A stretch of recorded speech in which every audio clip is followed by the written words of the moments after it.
And I would like to thank everyone for joining us today. We are excited to have Jeanne Blissett Robertson as our guest. We're going to talk about her current exhibition. First, I'm going to recognize that the Clay Studio stands on the indigenous territory known as Lenapehoking, the traditional homelands of the Lenni Lenape people. We would like to take a moment to reflect on the role of the Lenape as the past, present, and future stewards of the land, and the role of all of us to join in their tradition of respect and caring for the land and each other. I will introduce Jeanne in a moment, but first I want to ask if anyone wants to share a moment of joy. So for me, it's a really basic answer that the weather has improved and we can finally relax and enjoy spring. It's pretty great. Yeah, the weather is really nice. Sitting here right now, actually, I'm thinking that my moment of joy is remembering you and your mom working on your show together. It just made me so happy that you two were working so well. I know, it was really sweet. Yeah. Yeah. It's like literally lifting your super heavy sculptures Yeah, up. and the plinths and yeah, doing it all together. Yeah, she was really helpful. It was great. Yeah. I also joke that I've seen your parents way more than any other resident parents, even though they live in another country. Yeah. So it's nice. And I see that people are on the call. So hi, everybody. Does anyone in the room have a moment of joy that they would like to share? Yes. So, last evening, Lindsay Scampico presented her plan, and revisioning of the, new Hamilton Hall and Furnace Building into the artist purpose venue. And, it showed to me something that I already know, that in this very chaotic period, it's art that really saves us. Yeah, art saves us. That's very true. And after the heartbreak of U Art's closing, the fact that that building is going to be used for art is really important. Great. Nice. That's great. Thank you for sharing that. Who else has a moment of joy? Well, hearing that just gave me a moment of joy. Because as a graduate from there in '73, that building is so precious. Yeah. Right? So I know they were talking talks about that, but they're actually doing It's it. happening, it's happening. So that's a moment of joy. Yeah, Right here. it's really great. Thank you. Right here, I agree. Nice. Anybody else? Anybody online? Oh, Dan. Well, I'm not a clay person, I'm a music person, and my music brings me joy a lot. But the thing I guess I'll mention is, like, the other day, an old friend of ours cooked us dinner, and it was real simple. It was just chicken cutlets and potato salad, and we sat out. It was in the evening, we sat out in our little throats, and I felt so happy. It was just so nice to be taken care of. That's That was my care. Care is joy. That's so nice. Giving it and getting it. It's great. Thank you for sharing that. Oh, someone online says, nature brings me joy, bird song and sunrise. That's very nice. And yes, we will have the recording online after. Anybody else?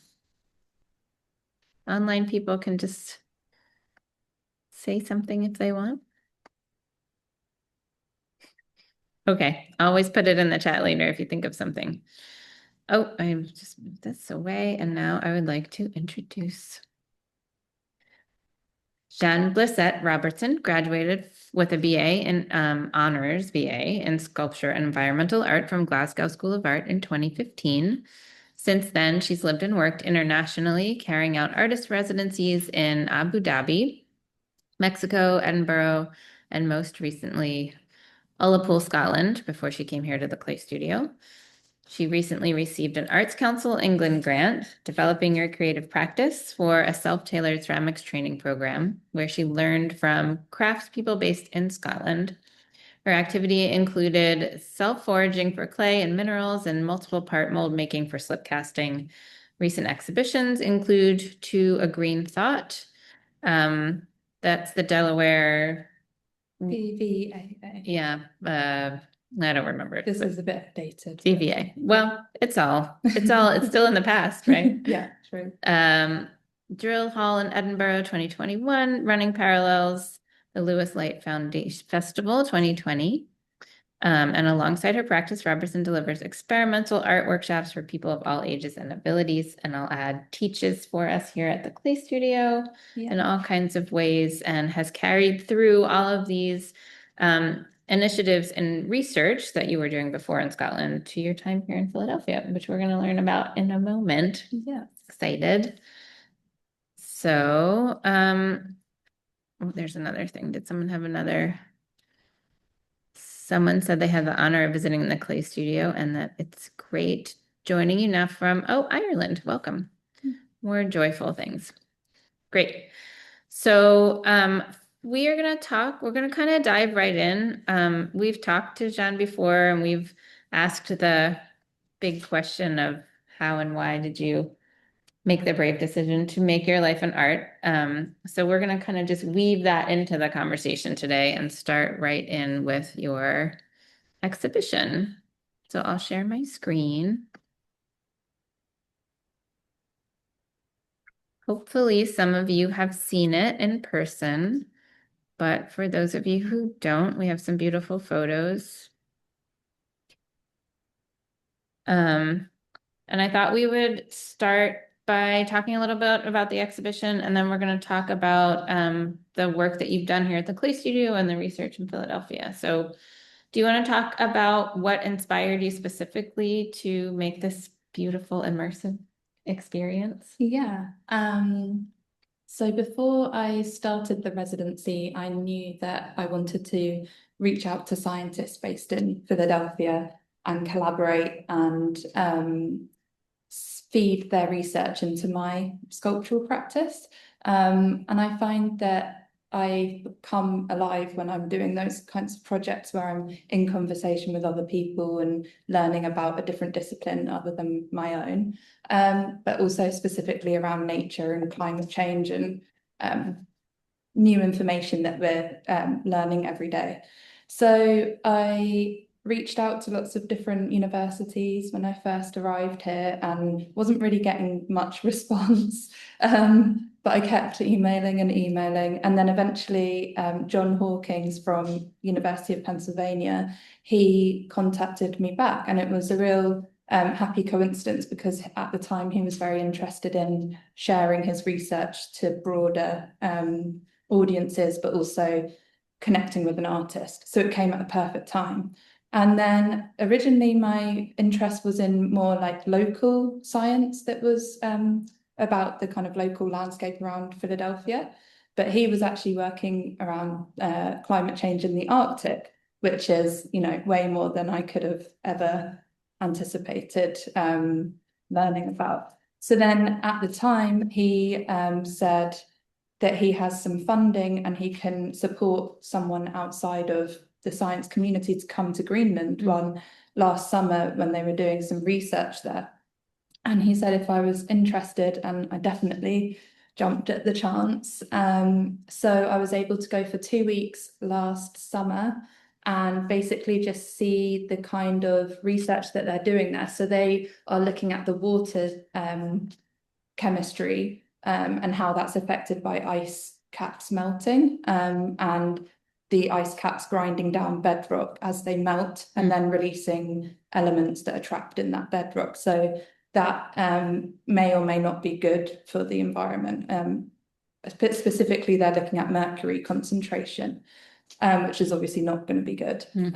So they were collecting lots of water samples, and I was kind of helping them a bit, but mostly just observing and being a part of the team, but also just documenting my time, taking photos, and then just being there. One was amazing just to get firsthand experience of that landscape because it's so powerful and so awe-inspiring and vast and just dramatic.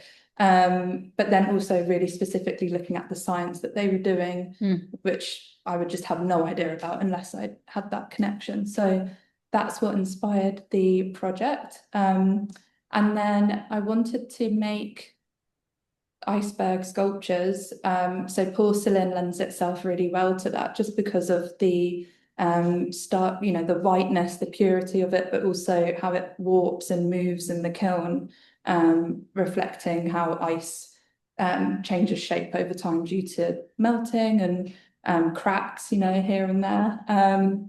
But yeah, so that's what inspired the project. But then also alongside looking at my experience and time with them, I was also, one of the scientists really kindly lent me this book called Arctic Imagination, which is an amazing conceptual book of different projects in the Arctic, but looking at the history of Arctic exploration, but then also scientists and artists working around that area at this moment.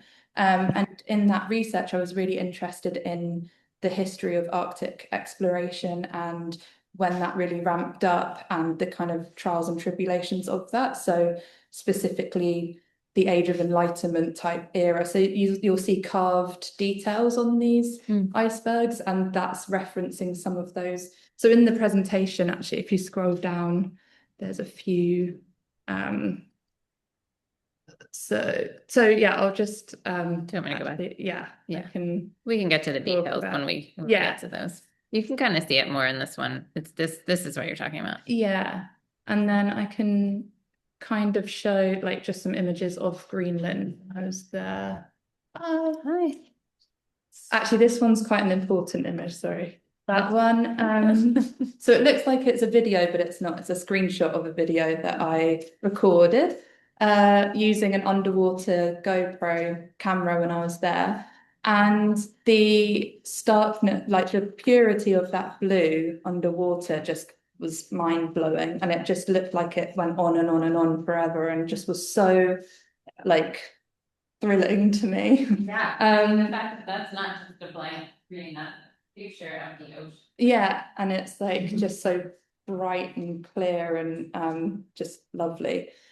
And so then the colours of that landscape just really, I can just scroll down. These icebergs were that colour, so that's like not edited at all, so luminous and blue. And yeah, so I was looking at the colour, the landscape, how it impacted me. And then I can just show some. Sorry, I'm taking over this talk. You don't, it's fine. I'll interject later, don't worry about it. But I just thought I don't want to miss these images of the scientists doing their work. But yeah, I'll stop there. We can. I mean, okay, I was actually gonna talk exactly about what you just were saying, like what was it like to actually be in the presence of these icebergs and to, which you've just talked about beautifully. So you took a GoPro and you just put it in the water and yeah. So one of the scientists lent me his GoPro, and I just wanted to see what it looked like under. I was viewing it from above. Yeah, it's totally sea level, so it was nice just to get, and that was kind of what gave me that immersive idea of the installation has sound piece that my husband put together using ice recordings that I was given by someone in Greenland as well. So I think just being there just gave me this idea of doing something really immersive for the installation and making something that plays with your senses and disorientates you, but in a joyful kind of way, So it's yeah. Well, that blue color is, like you said, it's hard to be sad when you're surrounded by that bright blue. Exactly. What did it feel like to be in the presence then of the scientists who are using all of these sort of technical materials and doing their work, and you're sort of walking around taking pictures? Like, talk a little bit about that experience. So yeah, it was what they're doing is just, it was so interesting to me just seeing these tubes and bottles and machines that they're using there, because I just had no, as an artist, I'm not exposed to these this equipment, and just the equipment just was like, oh my God, what's that tube for? And why do you use a silicone tube for that? And why do you squeeze that thing in there? And yeah, so it was all really interesting. And also just so precise. So you can see they're wearing the gloves, and that's just, they don't want to contaminate any little drop of water that they collect from those sites. And they're actually collecting large amounts of water, larger than they would actually end up with, because they're filtering so much of it to get like a real concentration of that measurement of what they're measuring. So specifically looking at mercury, but they're looking at other things as well. But yeah, it was really interesting for me actually, because as an artist, it is quite a lonely profession a lot of the time. You know, you're just like in your studio thinking about things. And then when I was with them, they're such a team, and they're just constantly talking with one another about the science and helping each other out, and carrying loads of things on their back to the site, and, you know, just working really well as a team. And it was really nice to just like have that teamwork feeling and being around that. It's really interesting to me. Well, that is reflected in your work then, because with this exhibition, like I said, your mom was helping you. Yeah. Sam helped you with the sound piece and sewing the curtains, and you had reached out to the people who helped with flooring, and you know, he even came over and helped you. So you actually kind of created your own little research team I for do your like exhibition. I do like connecting with, you know, just like talking to, well, just bringing people in, I guess. Yeah, in some way. And giving, and then you're giving the visitor the experience of kind of going somewhere else in a way, which is great. This also makes me think about the science of ceramic art. You know, that's something that you have talked about gaining a lot more knowledge of, first when you were in Scotland and now here. So, you know, this isn't that much different than a glaze lab. I would think. You had to figure all that out when you were making the work for the show as well. Did you see a parallel to the science? In a way, yeah. I think that with the numbers in the installation, those particular numbers are recorded mercury concentration on 3 different days. So there's 9.049427242 is an actual like piece of data that Amina collected on a specific day. And so those numbers, I wanted to just reference like the actual hard science that they're doing, but then they're glazed using sediment from Greenland. And so the scientists were able to give me some of that sediment, which they were looking at for other things. But I just mixed it together, put a little bit of black iron oxide.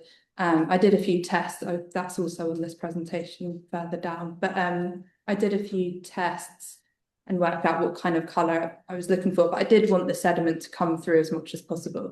Anyway, there's a parallel in the sense of like testing those things. But I think as an artist, you have the freedom to just be like, oh, put a drop of that in there and do that.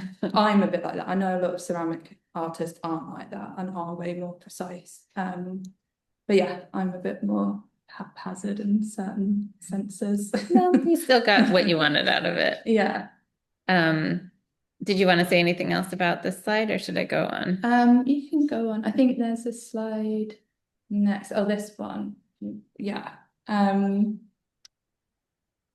So this is kind of an important slide, just in the sense of the concept development for the show. And when I was in Greenland, there was a book in this cafe that was paintings by this Greenlandic artist called Aka Hoek.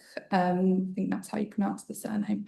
And she did these amazing watercolors of icebergs in that landscape, and they're so kind of spiritual feeling, but just really alluring, and I love them. But then so that's like one part of my brain is looking at that more personal experience of that landscape and just going and floating away with that. And then the science data, the graphs next to that, are really like technical and precise and, you know, mechanical looking. So as an artist, I always like fusing really contrasting ideas together to show how they can work together. You know, you don't always just have to like think like a scientist or think like an artist. Like you can really bring things together and think in multiple different ways, which I'm sure lots, you know, most people do.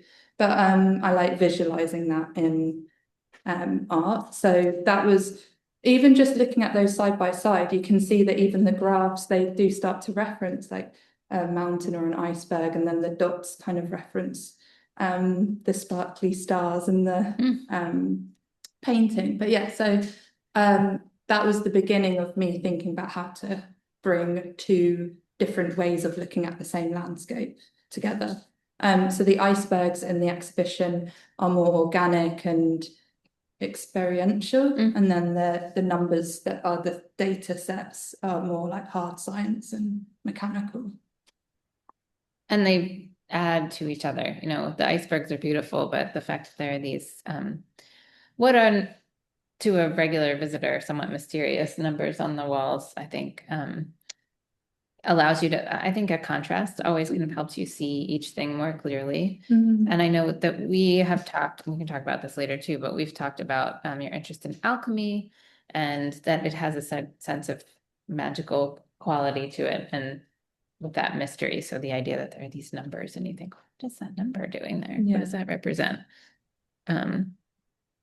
It's really cool.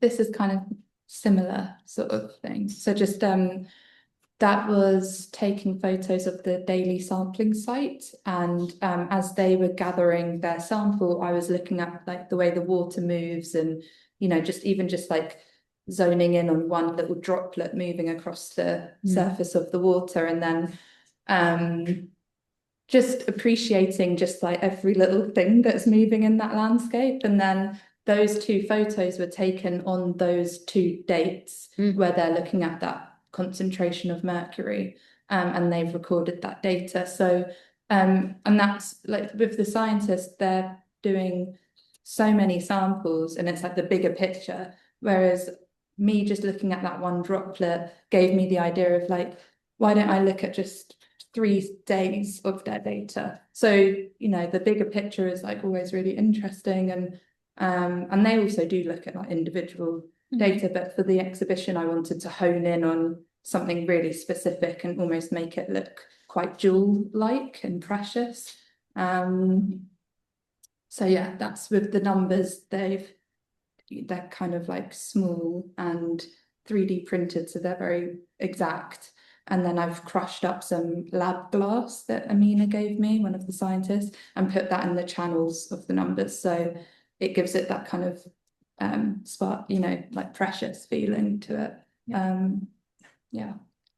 Are they were they always sampling from rivers, or was it both the river and the ocean? Or this, when I was there, it was rivers. They have a different group that go into the ocean and go along the fjords, but the river is directly like just it's the glacial meltwater is going straight into that river, so that's where they're sampling. Yeah, maybe yeah. even most kind of concentrated. Yeah.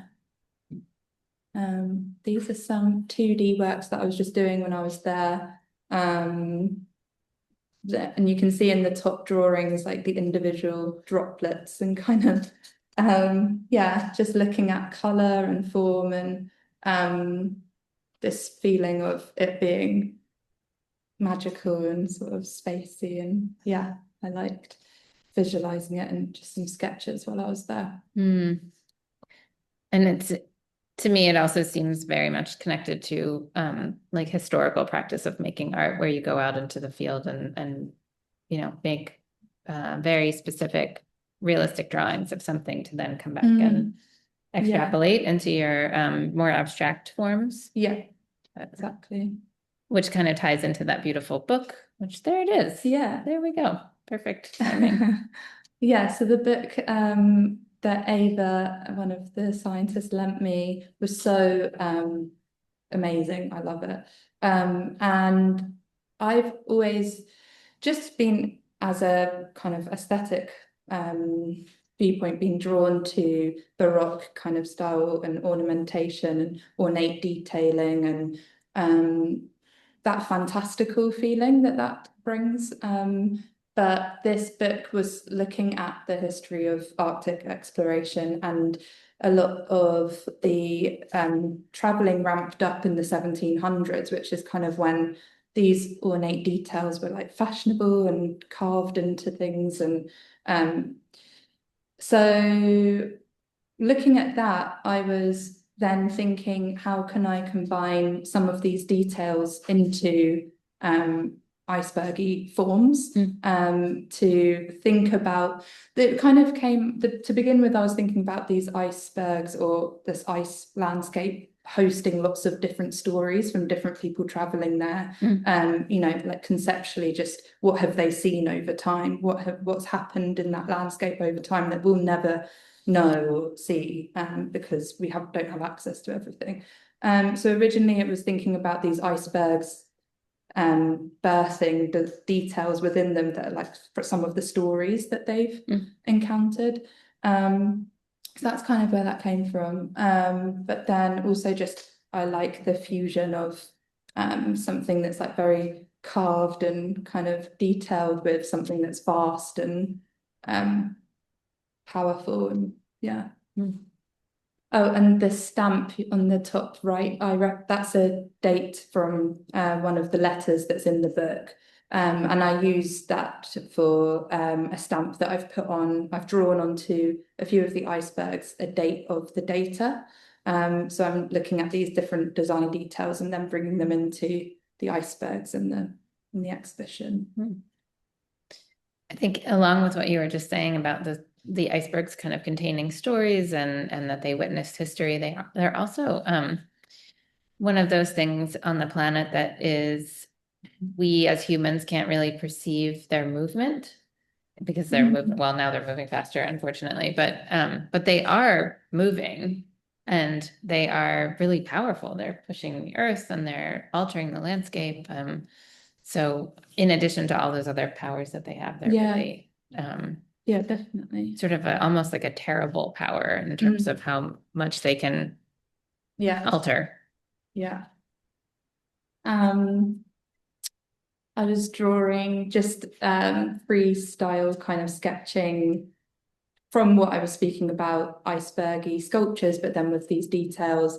And then the sculpture on the right is my first little go at making porcelain detail that looks like, that's from referencing those, you know, details that I was talking about, the ornate kind of design, but then having this icy appearance, and that's come from just porcelain in the soda kiln. So that was the first thing I made, and I just loved that like iridescent type or kind of sparkly quality that the soda kiln gave it.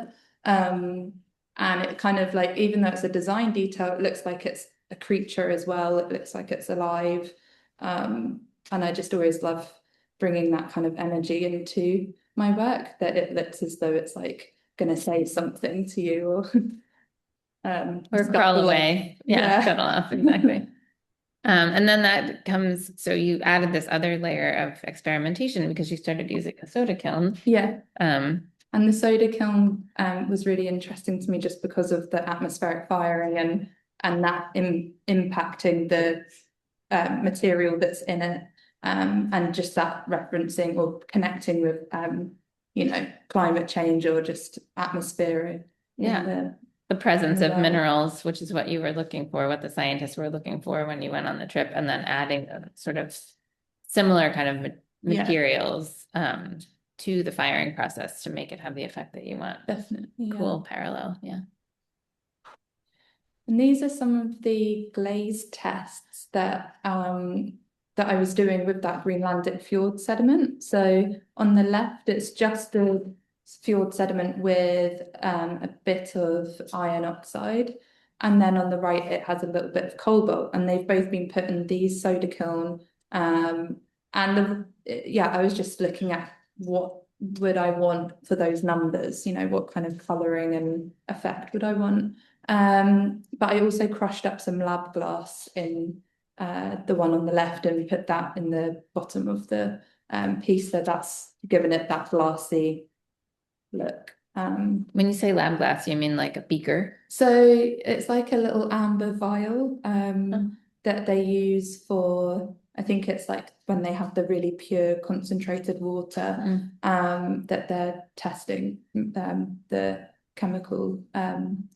And so Amina had some that had broken. So she was like, do you think you'll use them? It's like, yeah, definitely. So I knew I wanted to crush them up and put them into the pieces. And so this was just thinking about how I could do that. Yeah. Great. Oops. And then, yeah, so I don't know why I'm laughing. Oh, I'm sorry that this has become more of just like a slide show. It's exactly what it's supposed to be.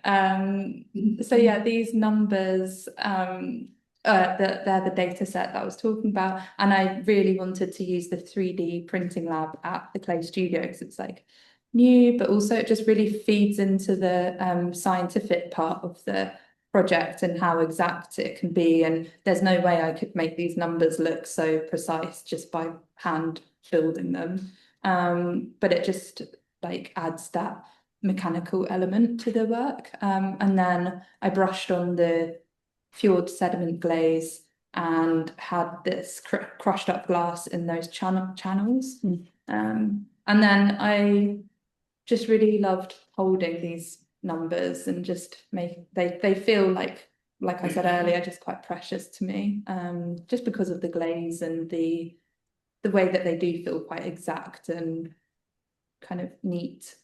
Yeah, they are precious. And it's nice to see this with the glass before it melts so that when you go up close to it, the next time you see them, you can sort of really look in there and see all the melted glass. I assume that the scientists analyzed the fjord sediment. What was in it? That was a core sample. That was a team that I wasn't with, and they were looking at things like, so when I was with John, he was doing like getting lots of water and then filtering it down and looking at the filtered concentration or unfiltered, whereas with the sediment, I think it's like larger amount, like looking at iron quantity, or so less filtering from what I understand. So I think they know there's a lot of iron in there. But I'll need to ask. Yeah, you need the chemical makeup. Yeah. Sounds cool. Okay, and then your building process was also, I mean, I've seen your work and images of it from probably the past, whatever, 5 or 7 years. It's nothing like this. So you were really going big. Yeah, exactly. In a way. I want you to talk about this and maybe talk about it in relation to how it makes sense that this is like the culminating exhibition of your residency program. So I did sculpture and environmental art for my degree, which is I was really interested in installation, and so I've always been kind of an installation artist, but to do an installation always requires having an exhibition opportunity or like a space to do it. You wouldn't just do you can just do an installation, but it's nice for someone to come and have a look at it. So doing the residency, it's been amazing to do the group shows and but I haven't had like a chance to just do a large installation, so I knew I wanted to do that.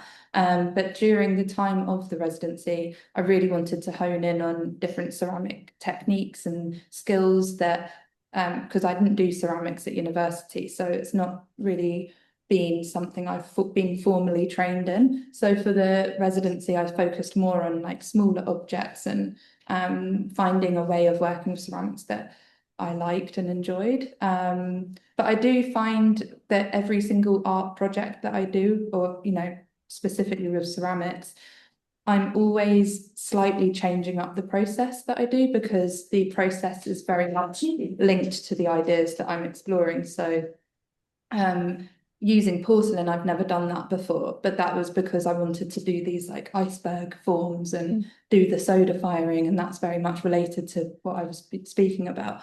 So my previous work has just always been around the idea, that the kind of techniques that I'm using. So when it came to doing my solo show, I knew I wanted to make something big, but also not big, but just referencing the icebergs that I've encountered, and They have to be big. just being Yeah. kind of bold.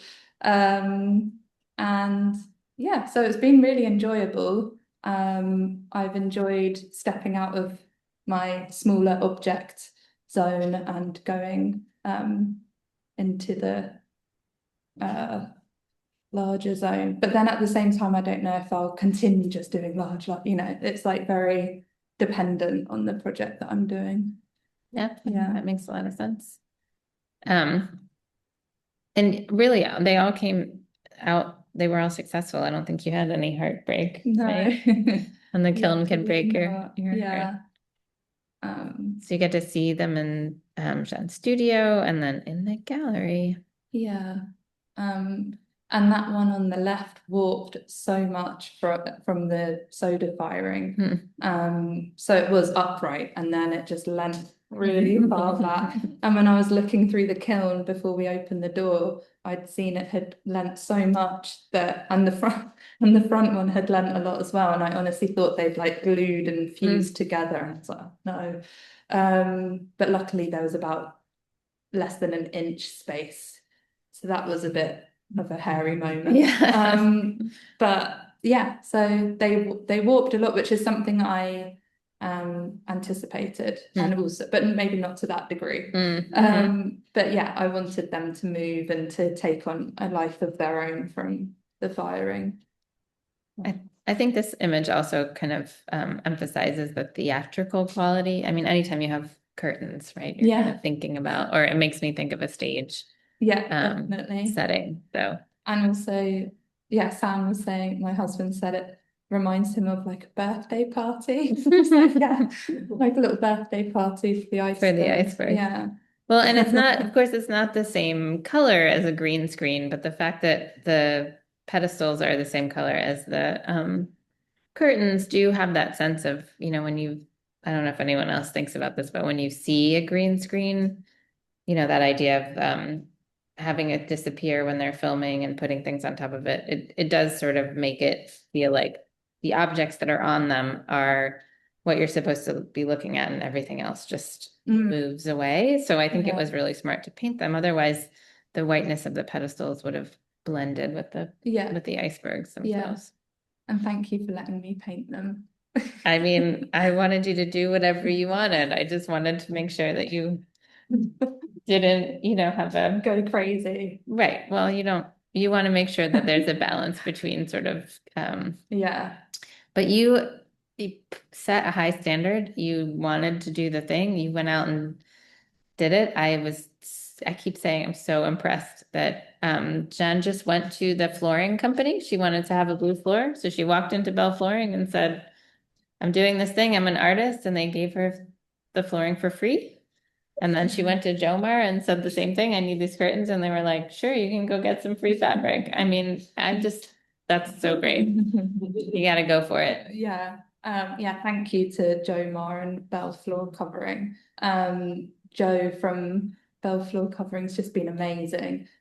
Just constant, like he checked in with me the other day, like, how's it going? Is the floor all right? Wasn't he on a trip? Was he back from his trip? Yeah, he's back from his trip. But yeah, Sam also really helped me paint those panels. So the panels were originally like a wood color. So we individually like sanded them, primed them, painted them.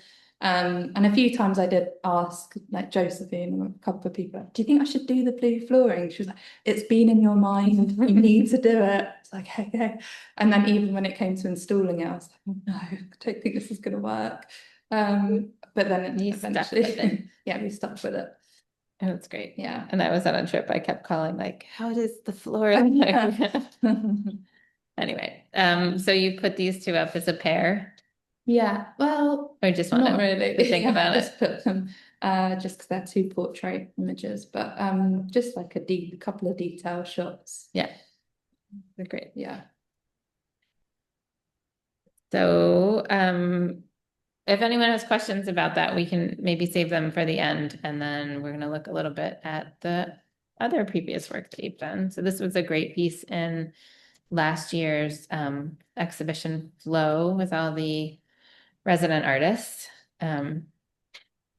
This one makes me think of Philadelphia, but it of course also is very British furniture wise. So do you want to talk about this one? Yeah, this one was when I was starting to work with John, and you probably can't see, but the graph on the table is a graph of his and his colleague Carl's looking at mercury concentration of different areas in Greenland. So I was looking at his research and the science that he was doing, and then thinking about like storytelling and kind of fantastical imaginary universes, but specifically looking at the history of Mercury. So I was looking at when Mercury was considered actually to be the elixir of life, and it wasn't seen as toxic or dangerous. And then so I was looking at paintings of people studying Mercury in the past, and then like in those paintings honing in on a candle that's in the background or a table that they have papers on. And so I just had this idea of creating a scene that's historical, but then bringing a contemporary scientific graph into that. So kind of reading the science in this different way than you normally would in today's world. And just that, and that just comes from a feeling of when you look at hard science or graphs and really technical data, just for me personally, I sometimes feel like I'm left a bit cold. So I want to like bring in this storytelling and kind of other ways of reading that data. Yeah, I think we do have sort of false sense that hard science is either true, it's correct and it's precise. And really, the more deeply you look at it over the, historical periods, it's changed. People's thinking about different scientific theories is changing all the time. So it's actually closer to a creative pursuit than we have in our mind. So I love the way you meld those two things together. Yeah. Underlines that. Yeah, and this is another couple of things I made during the residency.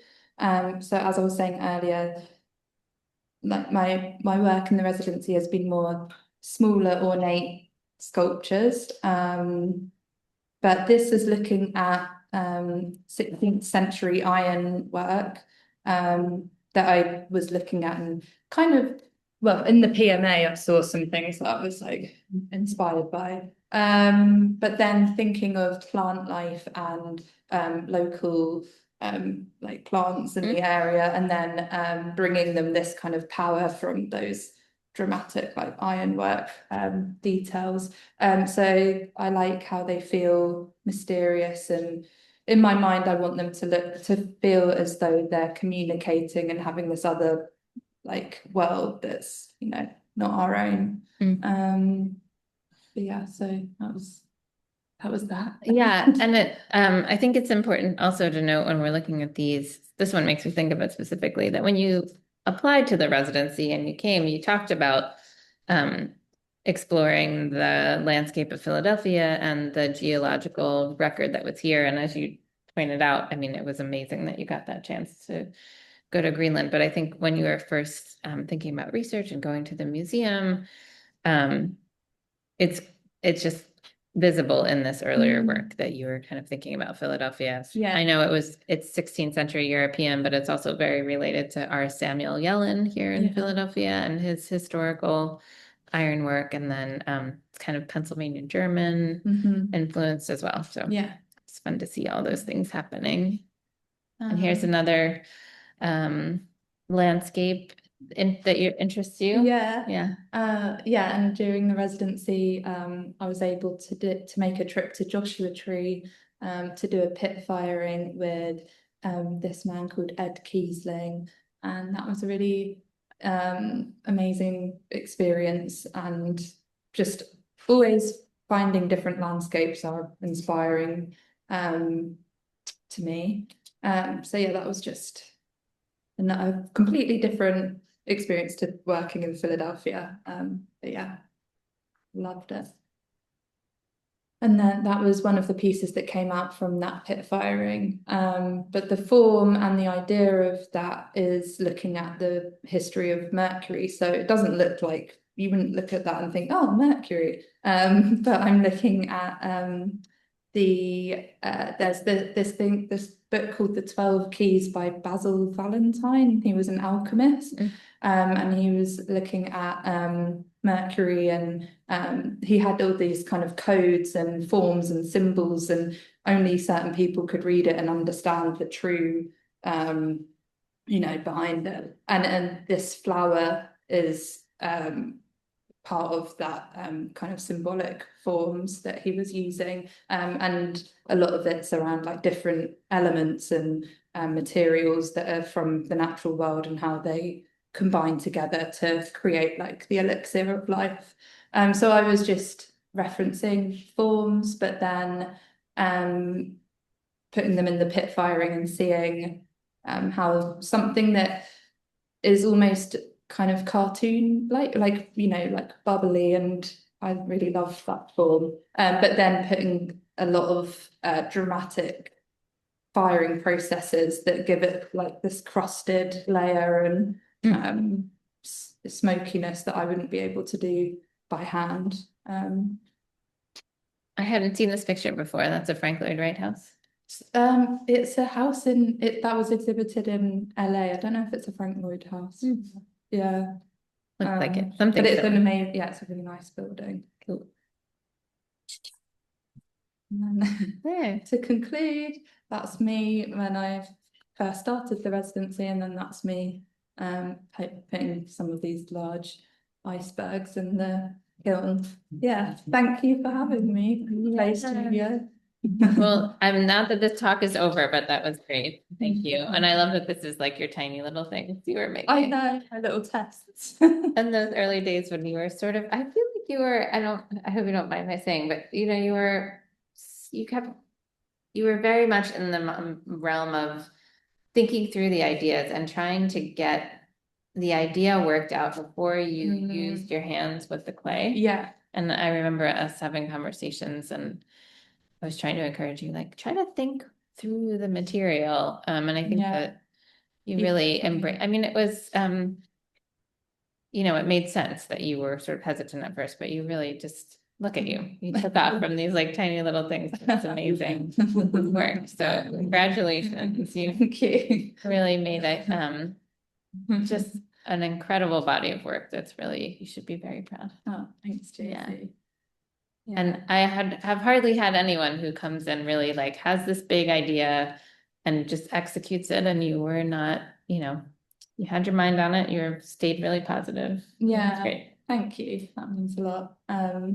And yeah, I think it's just from not having done a ceramics masters or BFA or so I was very nervous about how to use it in even though I had experience of working with it, but your advice of just like, you don't always have to have the idea figured out before you make something. Yeah, that was really helpful. What do you think the clay has taught you over the last 2.5 years? Well, definitely before doing this residency, if something broke, I would be so heartbroken.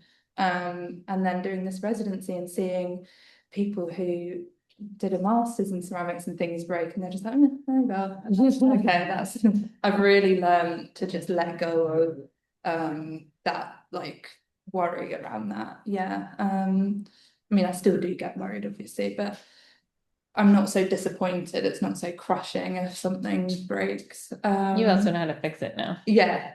I actually quite enjoy fixing things. I think that's I think I've learned that I'm an anxious person about like, oh, is it going to break? Is it going to break? And then if it does, I'm like, oh, right, roll up the sleeves and get the fixing. But yeah, what else has it taught me?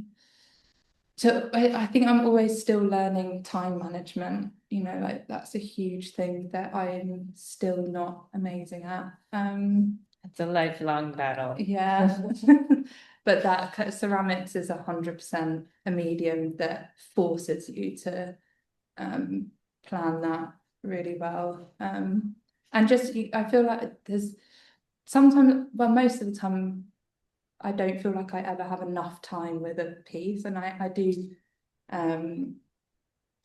like to spend quite a long time just going over every little nook and cranny, but yeah, it's difficult. I think doing painting, for instance, I used to love doing paint. I don't do it so much anymore, but you can come back to a painting and you can add a little bit here and you can do a little bit there.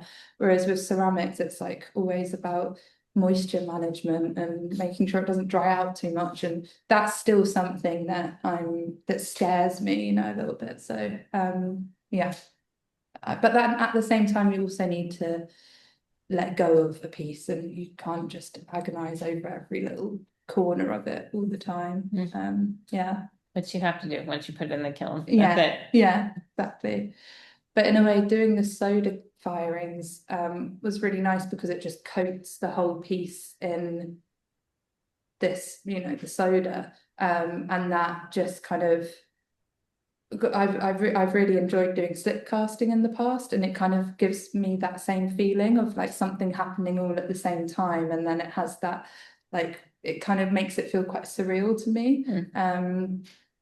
That's why I like slip casting, like doing action with the slip that's like something that's all at the same time, and then you can't see the history of the mark so much. Whereas, yeah, with soda kiln, it's the glazing just feels like it's like coated in this thing, and it looks almost cast sometimes in my mind. Yeah. It's great. I'll have some more questions for you, but does anyone else have any questions? A question: when you're working with the sediment, are you using it as a slip? Are you using it as a pigment? Are you using it as a flux? How are you using it in your glaze? So I did try it as a slip.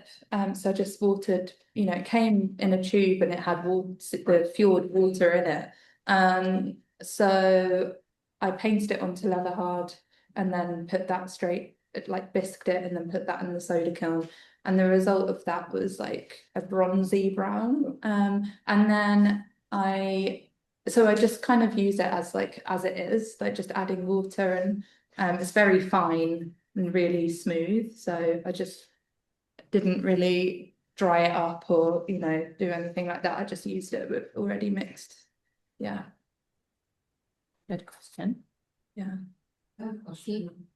So your website really environmental focus. Have you ever put something like outside to kind of see it interact with like nature and stuff? I would love to do that. Yeah, that would be something, definitely. I'd love to do that. In the future. Yeah, yeah, for sure. Good idea. Yeah, good idea. Anyone? Oh, go ahead, Jeannie. So do you have any follow-up with the team that you worked with, the scientists? Yeah, do you mean as in just conversations or? Anything? Yeah, I'm still very much in contact with them. I think that's been such a positive working relationship. So John has already thought about a future project that, because with the fjord sediment, he was really interested in that. So there may be something in the future where I'm focusing more on like glaze results from what they collect in Greenland. So that could be an interesting project, just waiting to hear more about that.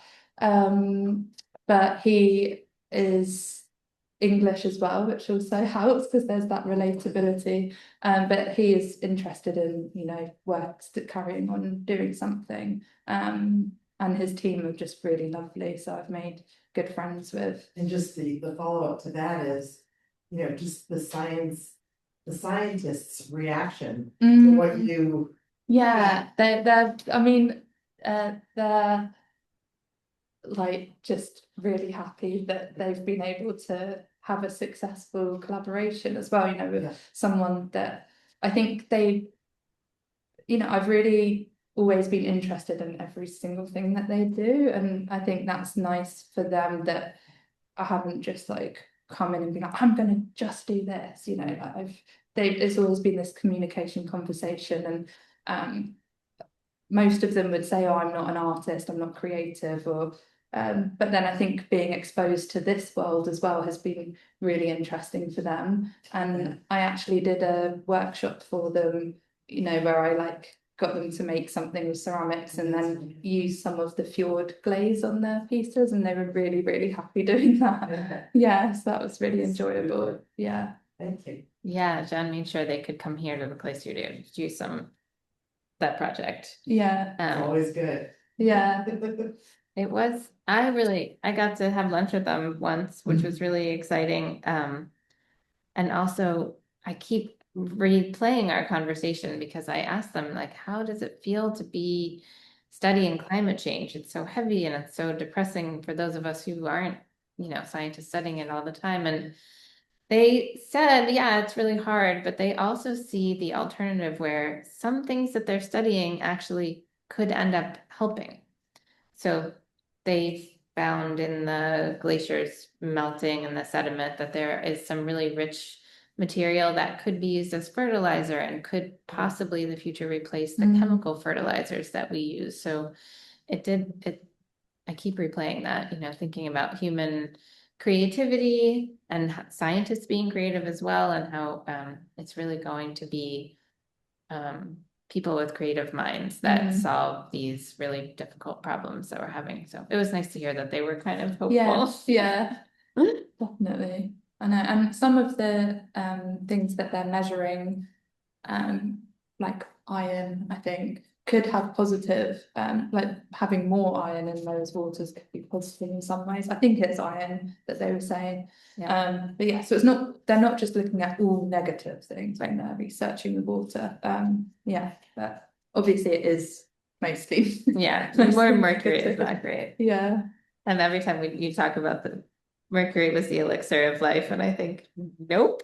No. Like, No. definitely not. Yeah. This is a little behind the scenes of your commitment to having your vision happen, because I worked with you in the room and Yeah.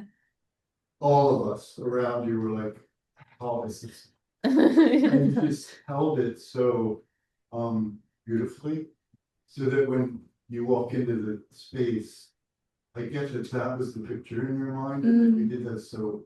Oh, thank like, you. just- Thanks so much. Yeah, it looks, you know, you walk into it as a viewer and see it's like magic, you don't know where it comes from, but I felt the work Yeah. that it took to do that. Yeah. And that's outside of the work of the pieces, but of making that, Definitely. creating that environment. Yeah. Yeah. Thank you for Beautiful. noticing that. Yeah, that was kind of scary. It even had a soundscape, Yeah. you know, the hammer. Oh yeah, the hammer. I'm sorry about the hammering. No, it's, you did it. Nothing to be sorry about. It was great. I know. I think I just like something came over me, and I was like working like not a machine, but just like and yeah, my friend actually said the other day, she was like, you're really good when all hands on deck, you know, like you just need to get things done, like you go into this zone, but then it's like once that's over and like things are a bit more grey area, that's when it's like, oh, what now? But yeah. That's the foreigner, maybe you should, everyone say no. Yeah. And you were like, "Hmm." Yeah, I was just like, oh no. Oh no, yeah, like a dog with a bone, yeah. Yeah, it was inspiring. It was great. Thank It's a you. good lesson, because I tend to be like, maybe you don't need the floor, but just relax. Well, I was saying that to myself as well the weeks before, but then yeah. It's like, no, and also because Sam had taken so long painting those panels, and I said to him, there may be a chance we can't put the flooring down. He was like, I'd be really annoyed if that's the case. I'm like, okay, right, we'll put it down. Another good partner. Yeah, that's good. Yeah. And of course, I think Ken's on the call. Ken was a huge help. Yeah. Getting everything together and helping with the pedestal. So Yeah, thanks, thank Ken. you, Ken. And everybody else. Yeah, thanks so much. Related to this comment about your image and your concept being in your head already. So how do your ceramic pieces, do they stand alone? That is, can you imagine taking that apart and exhibiting one or Mhm. more? Or is it so part of the whole that you couldn't Yeah. extricate? Yeah, I think it was originally, part of the whole, like it is just a landscape in my mind, and they all work together, and but then I was speaking with my mum about this. I think that the blue plinths and the blue fabric and the blue flooring, like that's all part of the overall image. But then at the same time, if it was just on its own, like I worked with Trinity to take photos of each individual one just with a plain background. And I still enjoyed them, just on their own. It's like, oh no, they do look nice just on their own as well. But yeah, I think originally, like mostly I see it as they're feeding off of each other. So if someone came to you and said, oh, we'd like to have this piece to show in our. Yes, they're all for sale individually, if you would like one. Oh no, I would. She would not say. I would say, go for it. There's a price list. I would say, yeah, sit it there. Yeah. Thank This is you. how artists make more work. Is what they tell them. What's that? I can. Yeah, I can stand alone and be on. They're beautiful objects, but that is a really good question. Yeah, You know, so that is a sometimes good- it doesn't work that way, but Yeah. I hope that you, like you said, when you and Trinity were taking pictures and just seeing each object by itself. I mean, they're very powerful as single objects. Yeah. I think. Yeah. I also think, if I can interject, like just taking photos, we also learn that they're very responsive to their environment because of all the texture, and then like the way you fired it, they're so reflective. So when it's in the blue, it's reflecting the blue, and that's gorgeous. Obviously, it's gorgeous. But we also just shot a majority of them on a gray background, and it reflects the gray, and it fills each like cranny, and it makes it even more dramatic. And then the writing that's on them, even though it's such a small detail, like when it's in the blue, when it's on the gray, that writing really stands out and jumps at you. So at least for me, since I had the privilege of having like a little extra time with them in like such a small and like really close space, like I think they'd be gorgeous in like any environment because they're just gonna respond to whatever's around them. And so yeah. And Jen kept being like, is this like too textured? Does it look a little funny? Like I wanted it to like to have this vision, but I think I put too much texture, and I was like, no. But it makes it like gives them an amazing life that's completely like still growing and reactive. It's amazing. Thank you. Beautiful. That's really nice. Thanks so much. Which now makes me want to see them outside in the woods or something. Yeah. Yeah, an iceberg in the woods would be really surreal. Yeah. That'd be cool. Okay. Well, if Thank no one else has any everyone. questions, thank you so much. Oh, That's lovely. that was such a nice. Go see the exhibition, or if you're not here, go ahead and look on our website and see all the images. And this recording will be up probably next week. Come back, check our website for the schedule of upcoming plan conversations. Thank you. Thanks for. Thank you. Thank you so much.